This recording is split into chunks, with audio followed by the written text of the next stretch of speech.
আমি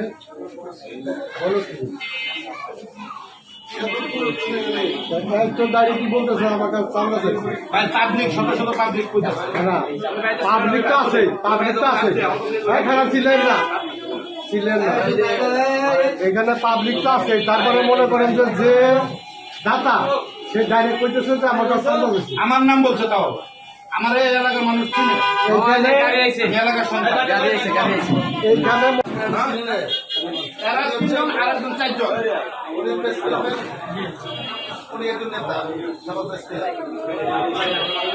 আমার নাম সবুজ ভাই, আপনারা চাঁদা চাইছেন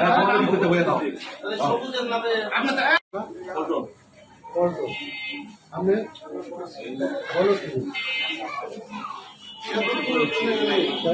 দাঁড়িয়ে কি বলতেছে আমাকে চান্দা চাইছে পাবলিক শত শত পাবলিক না পাবলিক তো আছে এখানে ছিলেন না এখানে পাবলিক তো আছে তারপরে মনে করেন যে দাতা সে ডাইরেক্ট কইতেছে যে আমার কাছে চান্দা চাইছে আমার নাম বলছে তাও আমার এই এলাকার মানুষ চিনে এলাকার সন্তান এইখানে